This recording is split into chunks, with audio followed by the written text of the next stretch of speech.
नमस्कार, मैं हूं रितु सिंह। विस्तार न्यूज़ आप देख रहे हैं और आज विस्तार न्यूज़ के साथ मौजूद हैं पीयूष मिश्रा जी, जो एक्टर हैं, डायरेक्टर हैं, सिंगर भी हैं और लोग कहते भी यही हैं कि अगर बहुत सारे टैलेंट किसी एक इंसान में देखने हैं तो पीयूष मिश्रा जी से मिल लीजिए। पीयूष जी, बहुत स्वागत है आपका। धन्यवाद साहब, धन्यवाद बहुत। सबसे पहले तो मैं यही पूछना चाहूँगी क्योंकि यूथ यही जानना चाहता है कि अगर पीयूष मिश्रा बनना है तो क्या करना होगा?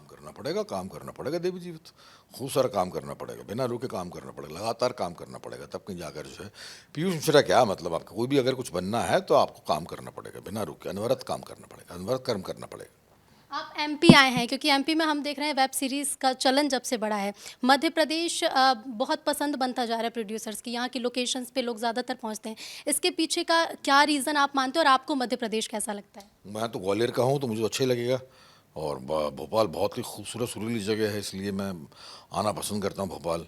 तो इसलिए लोग बाग आना पसंद कर रहे हैं यहाँ पर। दूसरे फिर यहाँ आने से जो है उनको खर्चा भी कम होता है बॉम्बे में शूट करने के वाला। अच्छा, मैं एक और चीज़ आपसे पूछना चाहूँगी क्योंकि जो वैसे जनरेशन को अलग अलग मैं नहीं करना चाहती, लेकिन जो यंग जनरेशन के लोग हैं वो कहते हैं कि वो आपकी लाइनों को बहुत अच्छे से समझते हैं, आपके जो क्लिप्स वायरल होते हैं उन्हें समझते हैं, लेकिन कहते हैं कि इश्क को, प्यार को कोई इतने अच्छे से बयान नहीं कर पाता जितने अच्छे से पीयूष मिश्रा कर पाते हैं।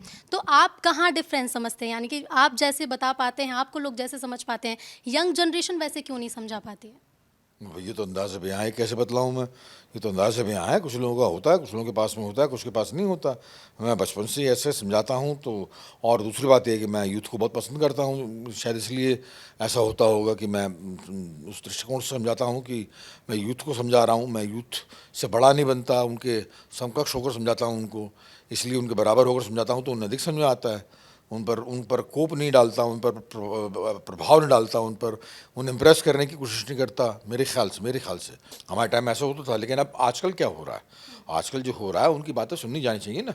तो उनकी बातें सुनी जाती है तो वो खुश होते हैं कि हाँ, हमारी बात भी कुछ सुन रहा है। तो इस वजह से जो है शायद वो रिलेट करते हो, और तो कोई रीज़न में देखता नहीं, देख पाता नहीं। थिएटर को लेकर अगर मैं आपसे पूछना चाहूँ, थिएटर आपके लिए क्या है और आप क्या कोई डिफरेंस समझते हैं? फॉरेन में जो थिएटर है वहाँ लोग उससे कमा रहे हैं, कितना कमा रहे हैं? भारत में क्या चलन है, भारत में क्या प्रचलन है, कितना अंतर देखते हैं? हाँ, तो वहाँ पर इंडस्ट्री है, थिएटर इंडस्ट्री, जैसे फिल्म इंडस्ट्री होती है ना, ऐसे ही वहाँ पर थिएटर इंडस्ट्री है।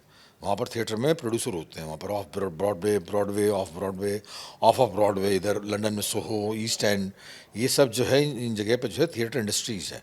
वहाँ पर प्रोड्यूसर होते हैं थिएटर में पैसे लगाने के, और प्रोड्यूसर जो है थिएटर से पैसे कमाते हैं, इसलिए वहाँ पर अधिक पैसे इन्वेस्ट होते हैं, और बड़ा इन्वेस्टमेंट होता है तो बड़ी कमाई होती है।